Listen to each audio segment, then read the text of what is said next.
This is My Child Will Thrive, and I'm your host, Tara Hunkin, nutritional therapy practitioner, certified GAPS practitioner, restorative wellness practitioner, and mother. I'm thrilled to share with you the latest information, tips, resources, and tools to help you on the path to recovery for your child with ADHD, autism, sensory processing disorder, or learning disabilities. My own experiences with my daughter, combined with as much training as I can get my hands on, research I can dig into, and conferences I can attend, have helped me to develop systems and tools for parents like you who feel overwhelmed trying to help their children. So sit back as I share another great topic to help you on your journey. A quick disclaimer before we get started. My Child Will Thrive is not a substitute for working with a qualified healthcare practitioner. The information provided on this podcast is not intended to diagnose or treat your child. Please consult your healthcare practitioner before implementing any information or treatments that you have learned about on this podcast. There are many gifted, passionate, and knowledgeable practitioners with hundreds, if not thousands, of hours of study and clinical experience available to help guide you. Part of our goal is to give you the knowledge and tools you'll need to effectively advocate for your child so that you don't blindly implement each new treatment that comes along. No one knows your child better than you. No one knows your child's history like you do or can better judge what is normal or abnormal for your child. The greatest success in recovery comes from the parent being informed and asking the right questions and making the best decisions for their child in coordination with a team of qualified practitioners in different areas of specialty. Today's podcast is sponsored by the Autism, ADHD, and Sensory Processing Disorder Summit. In order to learn more about the summit and to sign up for free, please go to www.mychildwillthrive.com/summit. Hi, everyone. I want to welcome you back to the My Child Will Thrive podcast. I'm very excited to have with me today Dr. Shawn Tassone. He's both an MD and a Ph.D., and he's going to talk to us about the real truth about hormones. Before I dive into that, I want to just give you a little bit more background on his amazing credentials and experience in this field. So Dr. Tassone is known as America's holistic gynecologist and is the first physician in the United States to be double board certified in obstetrics and gynecology and by the American Board of Integrative Medicine. He holds a medical degree in addition to a PhD in mind-body medicine. He's a practicing OBGYN in Austin, Texas, hormone specialist, author, speaker, highly rated patient advocate, which is extremely important to those of us that have needed that in the past, and the creator of the world's first integrative hormonal mapping system. In his 20 plus years of practice, Dr. Tassone has seen over 40,000 women, and he's determined to remove the myths surrounding women's health. As an integrative health practitioner, he believes that you should have an active role in your care. His work includes studies and publications on hormonal imbalances, spirituality and medical care, whole foods to heal the human body, and integrative medicine. Dr. Tassone is featured in many publications, including the New York Times, NBC News Online, Stanford MedX, and his book, which we're going to talk about today, The Hormone Balance Bible, that's been published by HarperCollins, and it's actually available now. It just came out. So I want to welcome Dr. Tassone to the podcast, and thank you for being here with us today. Thanks for having me. Yeah, today's actually publication day. That's right. I forgot. Well, we're recording this on July the 6th, 2021, and this is a big day for authors. So congratulations. Thank you. Appreciate that. I want to talk to you about. So as we've talked about, you know that a lot of the listeners here are moms, and there are some dads too, and practitioners that work. They have children that have neurodevelopmental issues. Typically, those of us that come do this type of work, like I do, come here because we have a history with it. So tell me how you got into working in women's hormones, especially when we have a male doctor speaking us today about specializing in women's hormones. Well, I think when you go through your obstetrical training, OBGYN, in your third year of medical school, you kind of start making decisions on what you want to do. And I think on a superficial level, I chose OBGYN because it generally is a happy profession for the most part. You know, you're delivering babies and there isn't much in the way of a lot of bad disease or death or cancer. There's some obviously, but it's not overriding. And so, and then I liked the other doctors. Like it just had a personality about it. The physicians generally were more approachable and nicer. And I think that's same for like family practice and pediatrics too. So it just kind of fit my personality. As I got into it a little bit more, when I was a second year resident, like 200 years ago, it seems, my mom was diagnosed with ovarian cancer. And so I knew a lot about the disease process. I knew about the treatment plans and all that stuff. What I was not expecting, and I'm an only child, so I was kind of it. And not only was I functioning kind of as physician, but I was functioning as a child and trying to advocate for my mom.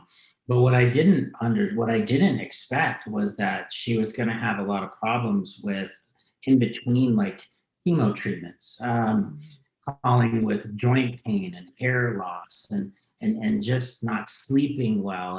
And then she was she was 51, I believe, at the time.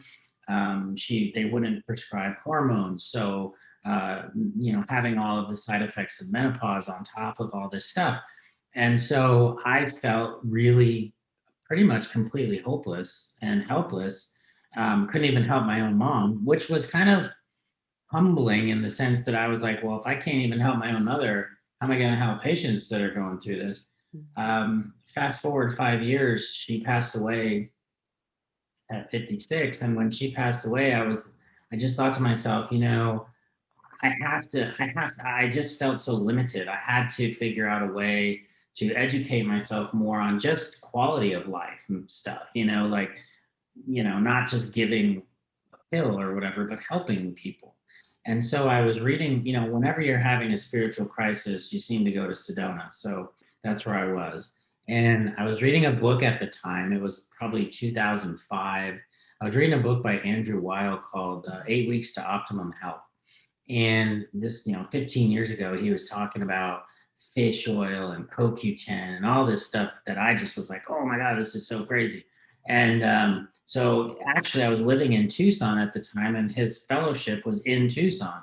So I was just like, this is serendipitous. So I signed up for it and did the 2-year fellowship. And what was interesting was in that 2-year fellowship, there was a 8-week course on spirituality and health that really just kind of opened my head up a lot. And so when I was done with that training, I was like, I feel like I've got to do something more. And that's when I did the Ph.D. in philosophy. That was more of a personal spiritual journey for me. 6 years later, and I really focused on mind-body medicine, like healing. Worked with shamans in different countries, and just learned about different ways to do healing. And so the book is kind of a combination. And what I like to stress to people is that this is not me telling women what to do.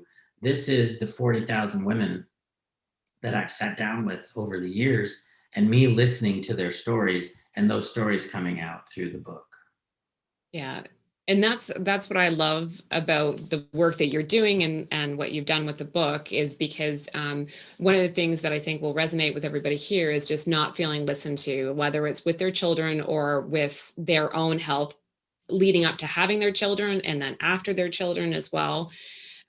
We are often told that, well, everything, it'll run the gamut, and you will have heard a lot of it from people, I'm sure, telling you that before when they've talked to other practitioners, but with their children, like, for example, that have autism and they have terrible diarrhea, they call it autistic diarrhea when it's clearly not.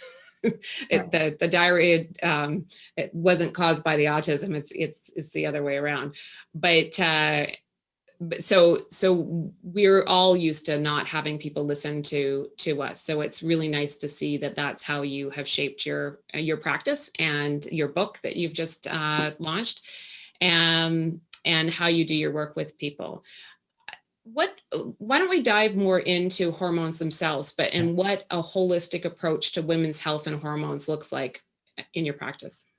So when I was writing the book, what I did was for 15 years had been listening to women talk to me about, like you said, not being heard and what the stories were of how they were feeling, what I found was there were some pretty common threads amongst the stories.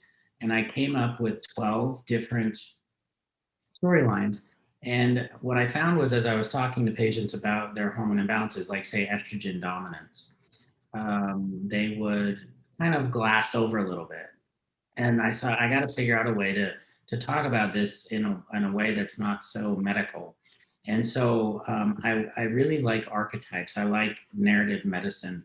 And so I attached an archetypal story to each of these imbalances. So, like, estrogen dominance is called the queen. And when I talk about estrogen dominance in the book, I talk about the story of the queen. And most women will be like, oh my God, that is totally me. And it's just because I've heard so many thousands of stories. So then, as I came up with that idea, I was like, well, now I've got to figure out a way for women to be able to help themselves and not necessarily need to go to the doctor to fix it. Because when they go to the doctor, they're told they're normal, or they're just getting older, or, sleep more, or whatever. I can't sleep. Well, sleep more. Well, that's what are you talking about? So I came up with a 6-step protocol for each of the 12 imbalances, and I call it shines. And of the 6 steps, only one of them do you actually need a physician, and that's the H part. So S is a spiritual practice. And that means a lot of different things. So for a queen, what is it about a queen that helps her spiritually, helps her flourish? Well, queens need good advisors. So a woman that has estrogen dominance, she tends to be more irritable. She's not sleeping well. She's not the person that she wants to be. So what makes a good queen? You don't want to be an off with your head type queen, which is what estrogen dominance can feel like. So surround yourself with advisors. Find women that you can surround yourself with, friends, family, whatever, and really rely on them to help you do things, especially with moms like you have that are super busy with family life and taking care of children. Getting a support group, a good set of advisors, and really tapping into that maternal archetype in your family. H is hormones, so that's pretty self-explanatory. The I is what I call infoceuticals, and infoceuticals kind of run the gamut of energy medicine. I wanted to throw something in for the women that like to try or believe in vibrational energetic healing. So things like acupuncture, Reiki, healing touch, essential oils. So that's one of the steps. And then the N is nutrition. The E is exercise, and the final S is proper supplementation. And I'm very simplistic when it comes to supplements. I like to use as few as possible to save money, and I like to target them to specific issues. So I don't like to use a lot of proprietary formulas. If I need to help someone sleep, I'm going to use like magnesium, not a sleep formula that's got 10 different things in it. So usually it's you, and you can pick. You don't have to do all 6 of those steps. You might find one that helps more than another one. But usually what will happen is most women will have help with hormones themselves, but then I'll also add in some of the other aspects of that healing process. And it's a journey, just like, healing usually is. Yeah, it's really nice to have that framework. I know you have a quiz on your website too that people can sort of go through and find out what the different symptoms of along within in the book itself. Yeah, so the quiz is at my website, tassonemd.com, /quiz. Or if you get the book, I'm trying to find it here. There's actually a QR code in the beginning of the book that I threw in there because I wanted to make it easy for women to get the quiz. Get to the quiz. There is a QR code in the book. It's in one of the first pages, and you just scan it on your phone and it'll take you to the quiz, and it's totally free. Now, obviously, a quiz is not the same as getting blood drawn, but for women that are up at midnight and are just searching the internet and want to know what's going on, it's a good starting point. I've had 30,000 women take the quiz so far, and the feedback is wonderful. It's not your typical 5-question quiz. It's like 36 questions. It's pretty detail oriented. And then on the back end, I have a really big algorithm that calculates the numbers. So it's pretty accurate if you answer the questions honestly. Yeah, no, it's great in a depth, but even though there's lots of questions, it's very simple to take and use. So I highly recommend people go, and we'll put the link to that as well in the show notes, as well as a link to the book. What do you find in your practice in all these years and all the women that you've seen? What is the most common hormonal imbalance you see, and what symptoms does that typically include? I used to think that it was going to be estrogen dominance. I thought I saw it a lot and that it was going to be number one. But after looking at the quiz, far and away in all the age groups, it's low testosterone, what I call the nun archetype. And it's not even close. The estrogen dominant queen is second, but far and away testosterone deficiency. And I think it's because we tend to be in this country a little more overweight as we age, and that will lower testosterone levels. Birth control pills for younger women lower testosterone levels, and obviously birth control pills are used a lot. And I just think that we are running ourselves kind of on that hamster wheel, and that's going to lower testosterone if you're just kind of a workaholic kind of a person.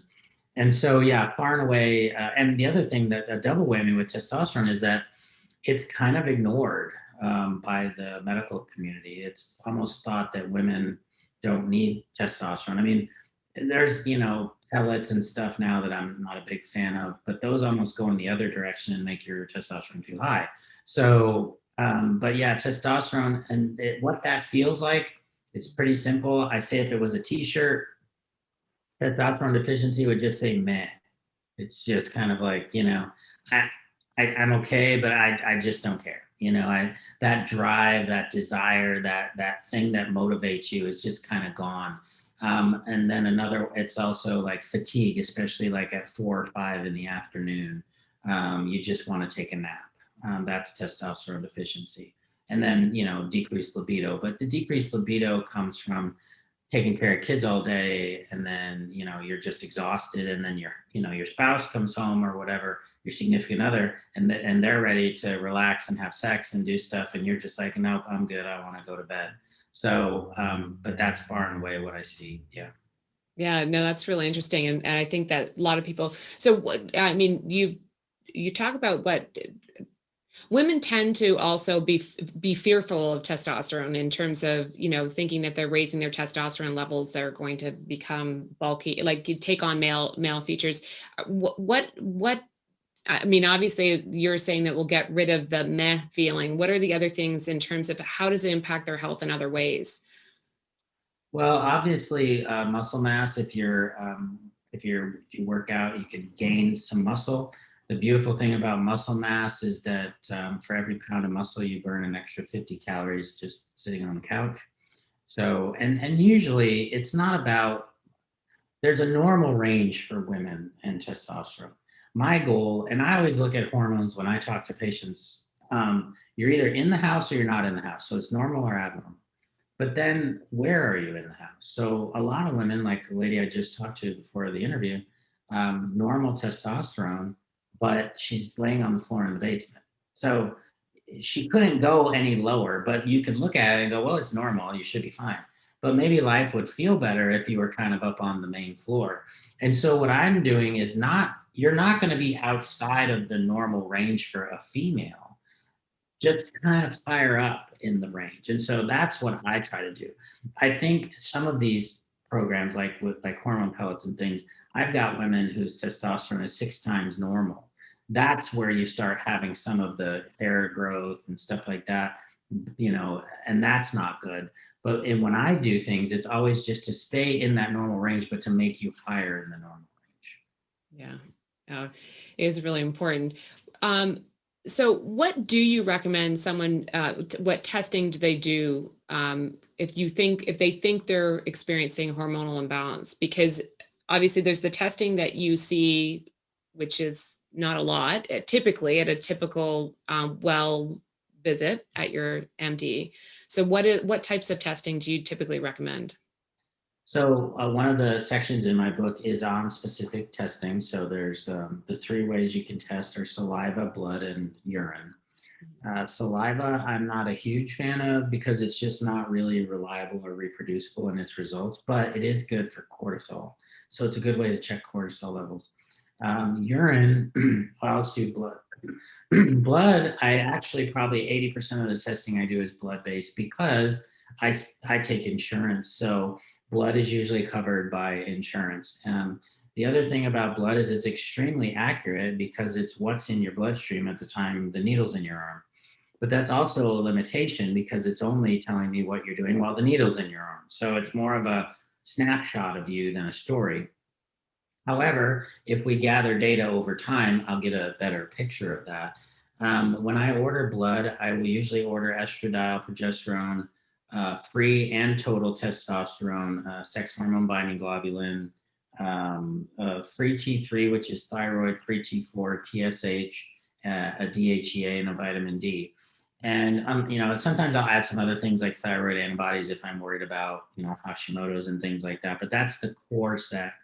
The limitation with blood is, again, it's just that it's only accurate while the needle's in your arm. So the doctor needs to know where you are in your cycle, when you took your medications, if you're menopausal, and just knowing that, you can definitely dial things in. Urine is a great test. It's a 24-hour test, so it's a bigger picture of you, checks all the sex hormones, also checks breakdown products. So like, how do you get rid of your estrogen levels? How do you process your testosterone? Checks melatonin, checks cortisol, vitamin B6, B12, dopamine, neurotransmitters, things like that. So it tests a lot of things. It's limited by the fact that it doesn't check thyroid or vitamin D. And it's about $350, so it's not covered by insurance. And it takes about 3 weeks to get the results back. So those are the limitations. So they're all good. There's no necessarily right or wrong way. I usually go blood or urine. I have some patients that do both. Like they'll do blood and then they'll do the urine the same day, and we'll back up the blood test with the urine results that I get a few weeks later. Yeah. And then it goes back to, once you get those results, you're looking for making sure people on that optimal in the house, where they are in the house zone, I assume. Right. Yeah. Yeah. So what, when it comes to, so if we get the right testing and have someone that's great, I mean, in the end, the testing are only as valuable as the person that then can help you interpret them. So we highly recommend you're reaching out to the right person to do that. What types of lifestyle changes can people make like today without even necessarily having any testing that can help them with those different archetypes? Dietary wise, it depends on what the imbalance is. I do think that if I was to pick kind of a good way to eat overall, I'm a fan of, and it's funny because nutrition is highly debatable. If you go on Instagram for more than 20 minutes, you'll see that. I do like intermittent fasting. I think that a 16-8 fast or a 12-12 fast, as many days a week as you can, it rests the gut, which we know is important for hormones and just general health. It also reduces calories. So for those of us that maybe eat too much, it will help with that. And then when you do eat, I'm more of a whole food kind of person. So meats and fruits and vegetables. Get your carbs from fruits and vegetables, and try to stay away from the processed foods, which, we all talk about that, but it is important. And I'm just as guilty as anybody else of having a processed food. I'm having like my dark cashew, chocolate covered cashews right now, but I'm not always snacking that well. So those would be two big things. And then really focusing, not being afraid of good fats, avocados and eggs and things like that. And if you're a meat eater, just eating lean, grass-fed meats, free range kind of stuff. If you can afford organic for your fruits and vegetables, that's great too. But those are kind of, if I had to just say what overall works pretty well, I think those two things. I have a lot of women that will do intermittent fasting in a lower carb. I'm not talking totally keto, but lower carb Mhm. food, and on average lose probably 6 pounds a month if that's one of their goals. Yeah. And so, and I obviously I also like agree. It's nice to have a simple set of rules as opposed to a complex diet. I mean, a lot of times parents are choosing to do therapeutic diets with their children, and it is difficult, and they can be very, very helpful for a period of time. But it is also nice to have an overlying set of principles that can be good for both the parents and the kids at the same time, and it certainly makes meal planning a lot easier. What else do you typically recommend in terms of lifestyle beyond nutrition around things like exercise and well and sleep? So exercise is also one of those things that is going to vary. So like somebody who's there's an archetype in the book called the saboteur, and those are women that have really low normal cortisol levels that are fatigued. And those women are, I call them saboteurs because they sabotage their own health because they're too busy taking care of everybody else, which is probably a lot of the people that listen to your podcast.